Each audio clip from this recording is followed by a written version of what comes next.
விழுப்புரம் மாவட்டம் தைலாபுரம் தோட்டத்தில் பாமக நிறுவனர் ராமதாஸ் நடத்திய செயற்குழு கூட்டத்தில் அவரது மூத்த மகள் காந்திமதி பங்கேற்றது பல்வேறு கேள்விகளை எழுப்பியுள்ளது.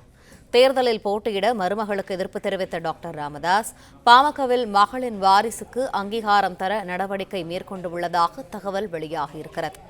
இது தொடர்பான விரிவான தகவல்களை எமது செய்தியாளர் பாண்டியராஜன் வழங்க கேட்போம். பாண்டியராஜன், இந்த விவகாரம் தொடர்பான விரிவான தகவல்களை பகிர்ந்து. தைலாபுரம் தோட்டத்தில் நேற்று பாமக நிறுவனர் ராமதாஸ் நடத்திய செயற்குழு கூட்டத்தில் அவரது மூத்த மகள் காந்திமதியும் கலந்து கொண்டிருக்கிறார். காந்திமதி அந்த கூட்டம் நடைபெற்றுக் கொண்டிருக்கும் பொழுது உள்ளே வந்தது கீழ் வரிசையில் அமர்ந்திருக்கிறார். அப்போது பாமக சட்டமன்ற உறுப்பினர் அருள் சிங்கப்பெண்ணை மேடைக்கு வருகை என அவரை அழைத்து மேடையில் அமர வைத்திருக்கிறார். இதற்கு முன் நடந்த பாமகவினுடைய கூட்டங்களில், ராமதாஸ் வந்திருக்கக்கூடிய கூட்டங்களில் காந்திமதி ஸ்ரீகாந்தி அவர்கள் கலந்து கொள்ளவில்லை என சொல்லப்படுகிறது. குறிப்பாக அன்புமணி ராமதாஸ் மற்றும் ராமதாஸ் இடையேயான ஏதாவது சிறிய பிரச்சனைகள், குடும்ப பிரச்சனைகள் இருந்தால் மட்டுமே ஸ்ரீகாந்தி அழைக்கப்படுவார் எனவும், அப்போது அவர்கள் சமரசம் செய்து வைக்கக்கூடிய பணியை மட்டும்தான் அவர் செய்து வந்தார் எனவும் சொல்லப்படுகிறது. ஆனால் தற்போது அன்புமணி ராமதாஸ் இடையேயான அந்த ஒரு கருத்து மோதல், ஒரு முரண் ஏற்பட்டிருக்கக்கூடிய நிலையில் ராமதாஸ் அவர்கள் நடத்தக்கூடிய கூட்டத்தில் ஸ்ரீகாந்தி அவர்கள் கலந்து கொண்டிருப்பது ஒரு கவனத்தை ஈர்த்திருக்கிறது.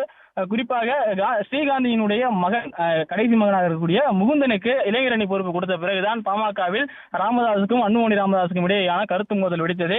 அதன் பிறகு முகுந்தன் அந்த பொறுப்புகளில் இருந்து வெளியேறுவதாக சொல்லிட்டு அதிலிருந்து வெளியேறிவிட்டார்.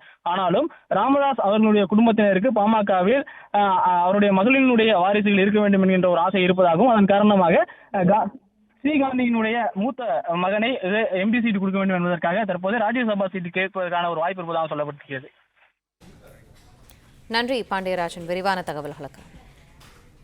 பிளே ஸ்டோர் மற்றும் ஆப் ஸ்டோரில் இருந்து பாலிமர் செயலியை QR கோடு மூலம் பதிவிறக்கம் செய்யுங்கள். செய்திகளை உடனுக்குடன் பெறுங்கள்.